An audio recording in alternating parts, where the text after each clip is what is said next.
Hi everyone, it's Karen from the Geordie Grandma. Welcome back to my channel. Hope everybody's doing well. Today I want to talk all about self-care. So what I'm going to do is I'm going to share with you 10 self-care tips that I've used myself in the past, and I will again in the future. And then I'm going to do a giveaway. I haven't done a giveaway for ages on this channel, so I thought now was a really good time to do it, especially with, doing a video about self-care.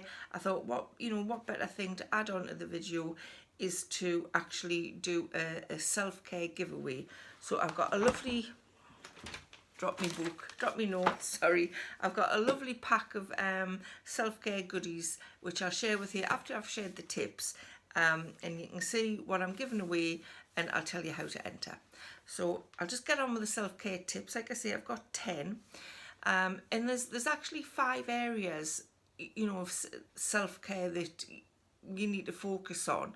Everybody, I think, knows about the first one, which is physical self-care. So the first tip would be the obvious thing, to pamper yourself. If you're feeling down, a bit of pampering can always boost your mood. Give yourself a face pack, have a nice bubble bath, some nice smelling bath salts or bath bombs, whatever's your choice. Give yourself a manicure. Pampering yourself always does, give you a little bit of pick you up and recharge your batteries. So I think everybody knows about pampering. So that was the first one. The second one under the physical aspect of self-care is go for a walk, exercise. I think we get so stuck into sitting in the house. It's especially during the winter. You're sitting in the house. You may work at a sit down job all day. You may work from home. You probably, if you're like me, you sit and watch the telly a lot. You read the books. It's all about sitting. And I think getting out just for a walk, in the fresh air, even if you just walk around the block, if you can do 30 minutes, then even better. But getting out for a walk really does boost your mood, and it's good physically because it's exercise, which is known to raise endorphins and make you feel happier. So that was the second tip under physical. The second area of self-care that you need to think about is your emotional self-care. So the third tip would be journaling. Emotional self-care is all about, you might be worrying about things, you might be sad about something, you might feel stressed about something. And I always feel that, just getting out a book and writing down your thoughts, right? Just free flow, just write down, what you're thinking right now about what's stressing you out most. Put anything you like. Nobody's going to read it. You can tear it up and throw it away afterwards. Just get everything down. You might want to start actually, keeping a journal on a regular basis.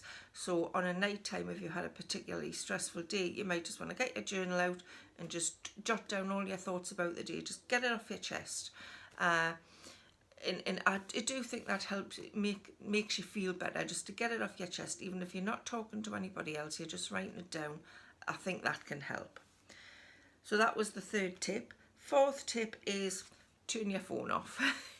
Phones are really, really can be stressful, and they can lead you down a rabbit hole when you're looking at stuff. Reading social media can be a right downer to your mood. There's lots of news items out there and lots of nasty things said on social media. So turn your phone off. Don't scroll the internet. Don't check emails. Don't look at social media. Just turn it off. And that should help your emotional well-being. That's a good. I think that's a good self-care tip. I think everybody would do well from turning their phone off for at least an hour a day. That would be a good idea. So that was the fourth tip.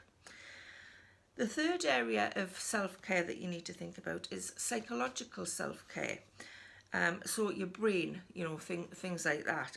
So the fifth tip for me, if I'm feeling a bit, sluggish, sometimes if you've got a boring job, if you don't have a job at all, even, the best jobs in the world can sometimes be a bit, you think, oh God, I need to do something else. I need to switch off from this.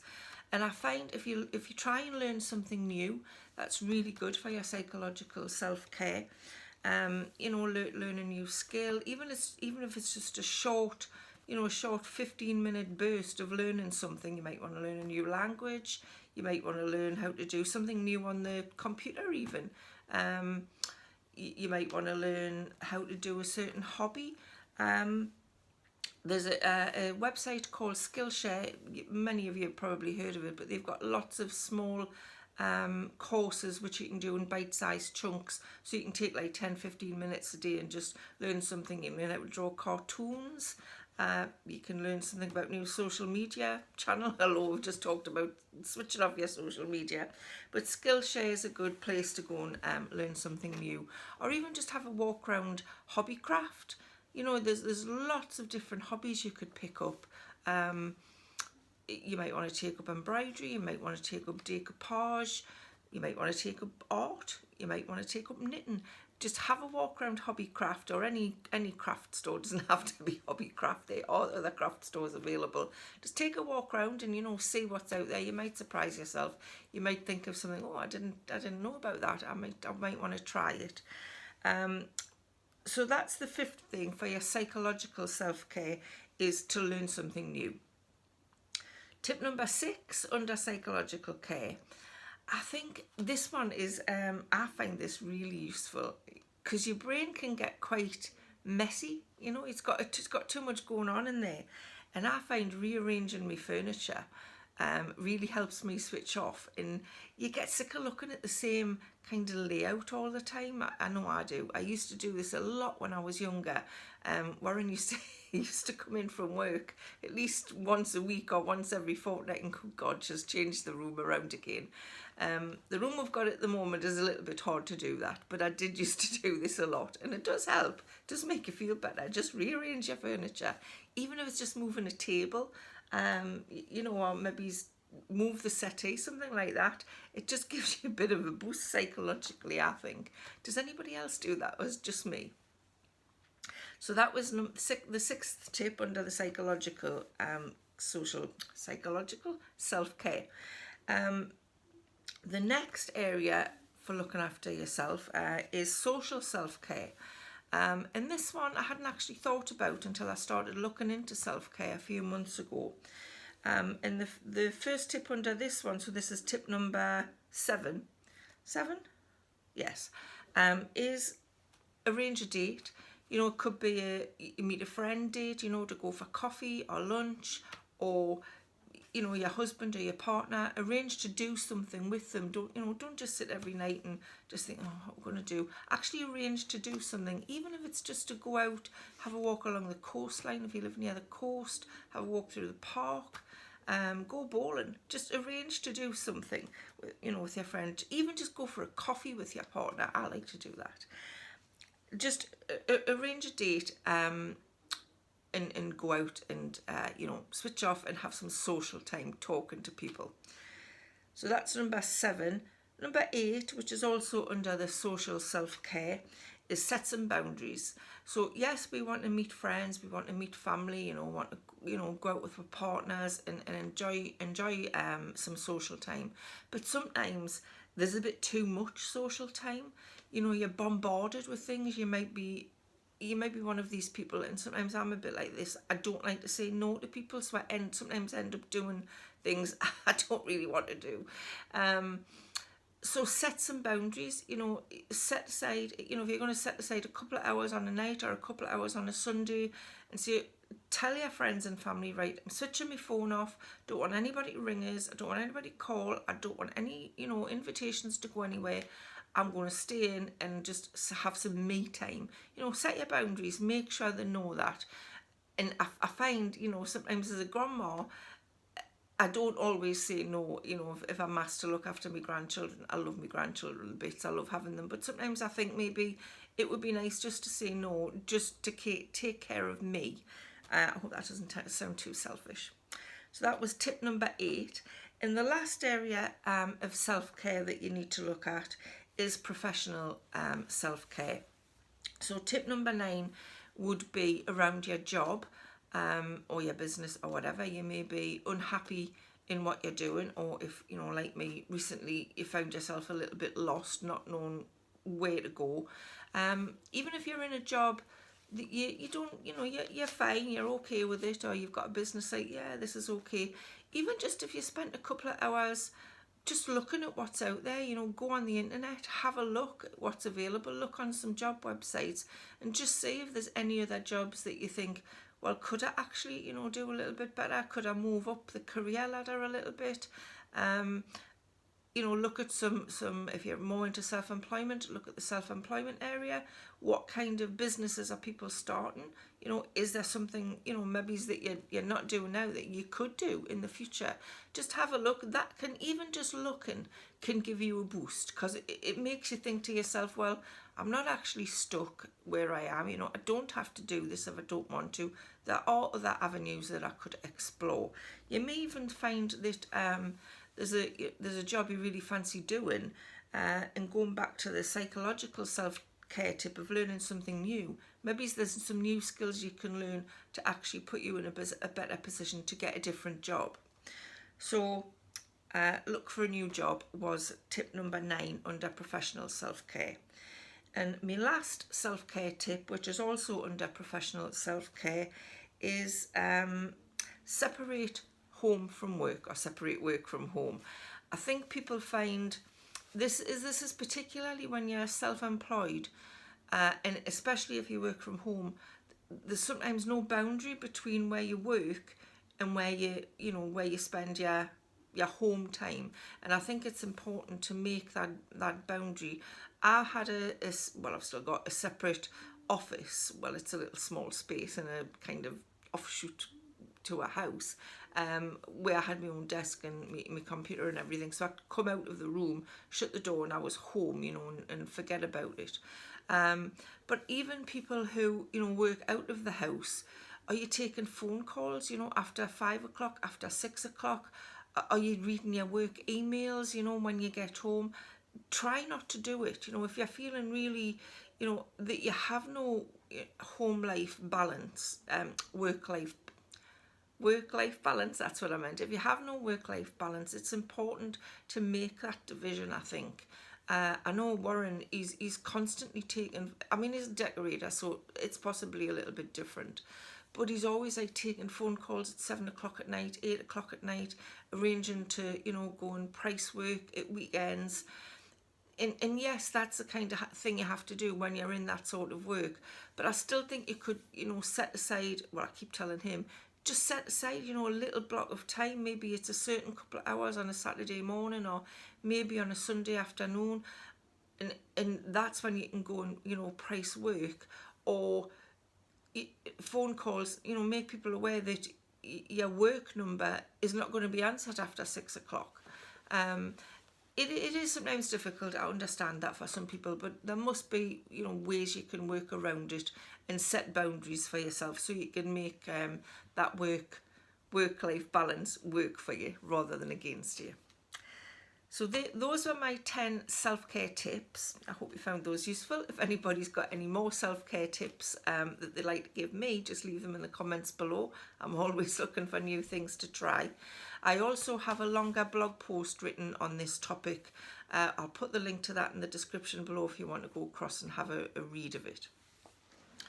So now to get to the self-care giveaway, I'll show you what's in the giveaway pack that I've put together. So this is the pack. It won't come in this box, I've just put it in there just for display purposes. So I'll go through what I'm going to what I've put in the pack, and a lot of it's related to the things I've just talked about. So first of all, I've added a creative anti-stress colouring book. It's got some nice busy pictures in there for you to get your teeth into. I always find colouring in really helps switch my mind off, and I just concentrate on that. It's very relaxing. So that was that. I always find puzzles a good help for self-care. So I've included a word search puzzle book. Who doesn't love a word search? And I've also included the big book of Sudoku for those who like number puzzles. I've included a fiction book. This is called The Borrow a Bookshop Holiday. Surrounded by books, can Jude find her own happy ending? So a nice easy. I think it's a nice, easy kind of, probably chick lit kind of read. Not always my cup of tea, but you know, if you're just wanting something to lose yourself in and switch off, it's probably a good book, and it's by Kylie Dunbar.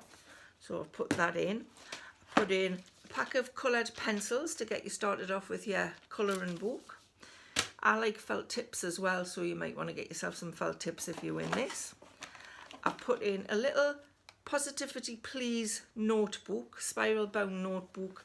It's got lined pages, and I thought this would be really good for, you know, when you come across positive quotes and motivational quotes, just jot them down, you know, a quarter page, and then you can flip through it when you're feeling like you need a little bit of positivity or motivation, and you can find the quotes you've written down. I've also added a few coloured pens, so you can write in your little notebook with them, because I always find things written in black pen a little bit boring. I think if you write your quotes and stuff in coloured biro, then they're just a little bit more cheerful. So there's that. I've added some salted caramel chocolate creams, always good for a pick-me-up for self-care, some chocolate. I've got in some moisturising lip balm, good to take care of your lips. They're aloe vera ones. I've put in a couple of candles. This one is jasmine and coconut. Scented candles are always good mood boosters. And this one is mint and eucalyptus. I've used both of these myself. Well, not these ones, other ones. But they're really nice, and the scent is quite a good throw on them. I've added a box of passion flower, chamomile and apple tea. It says sleep with vitamin B3, our expert caffeine-free blend to help support normal sleep. A good night's sleep is always a good self-care tip. You know, you need a good night's sleep, so switch those phones off, have a cup of tea and get into bed. I've added these 100 ways to switch off and digital detox. I thought they looked really good. I bought myself a box of these. So I'll just share with you a few of the little cards. It's 100 cards. There's these little cards that come in the box. This one says, get up and dance like nobody's watching. That's always a good thing to do. I like to do that when I'm washing the dishes. I'm usually dancing around as I'm doing that. Plant some flowers in your garden or in a window box. Gardening, very relaxing, and you know, getting rid of stress. I don't do it personally, but looking at flowers is always boost your mood. Do something that you remember from your childhood. Can you remember doing things like Cat's Cradle, you know, with the string, or playing hopscotch or something like that? I actually did a video, I think it was when I just started my YouTube channel, and I think it was 10 childhood games I remembered. I'll put a link to it down below. You might be interested to have a look at it. But, you know, go and draw some hopscotch on your path outside and play. You know, everybody, you know, likes to play like a child. It does boost your mood. So I just thought those cards were a really little nice thing to include in this pack. So that was those. I've put in some Hotel Collection #1 lime, basil and mandarin wax melts for those who prefer wax melts to candles. There's a little Land of Nod essential oil bottle, a bottle of essential oil, carmine, lavender and chamomile. I think it's a roll on, you know, you put it on your wrists and things, and lavender was supposed to calm you down, so I thought that was good to add to a self-care giveaway pack. I put in some for the pampering. This is the pampering bit. I put in some body scrub, apricot and honey exfoliating scrub for that pampering session to boost your mood. Put in another couple of little pampering things. I put in a deep moisturising coconut foot pack. You know, get those feet sorted out. Definitely, because sometimes if you're on your feet all day, not everybody's sitting down all day. If you're on your feet all day, then you come in and the worst thing you want is sore feet. So give yourself a nice foot pack, that'll boost your mood. I've put in a face mask. This is a Balance Gold and Marine Collagen Rejuvenating Hydrogel Mask. I have used this one before and it is very nice, so you can add that to your pampering sessions. I've also included a cooling gel eye mask, which says and relax, if you can see that. I might have to get one of these myself, actually. It looks quite good. It says with removable gel pouch. You know, so when you're detoxing from your phone and your computers and everything, put your eye mask on and give your eyes a bit of pampering as well. I also added a little nail polish. This is a Gel Squad Gel Effect nail polish in a bright pink. I think sometimes painting my nails or, you know, putting fake nails on even always boosts my mood a little bit. It's nice to look down and see nice nails, and with that little pop of pink colour, that should boost your mood as well. So I thought I'd put that in. And lastly, I put in a little photo frame. I like the texture of this photo frame. It's silver, and it's got like a raised edges to it. Nice texture to it. And I thought, you know, you could put a motivational quote in there, you know, to boost your mood, or you could put a nice photograph in there, something, you know, reminds you of happy times. Put it close to where you're, you know, going to sit and relax, and you look at it and it just boosts your mood. So I thought that was a nice thing to put in as well. So that's everything in the self-care pack that I'm giving away. So if you'd like to enter, if you'd like to win this, the competition will run for... Competition? Is that right? The giveaway will run for 2 weeks, so 14 days. I'll put the deadline in the description box below. And to enter, all I need you to do is make sure you subscribe to my YouTube channel, give this video a like, and put in the comments box below if you do want to enter the giveaway, because some people might not want to. So if you do want to enter it, mention it in the comments box below, you know, I want to enter. And at the end of 2 weeks, I'll take all of the names out who've said they wanted to enter, put it in like I think you can get these phone apps that, you know, will do a random selection of names you've put in. I'll do it that way, and then I'll do a short video telling you who's won it. Again, I'll put the end date below. I think it's the 12th today when this goes live, the 12th of February, so it'll be 14 days from here when it ends, so you've got plenty of time to enter. I hope that makes sense. So thanks for watching. I hope you enjoyed the tips. Like I said, if you've got any tips, you know, self-care tips for me, put them in the comments box below. I'm very happy to hear more. Thank you so much for watching. I'll see you again soon. Bye for now.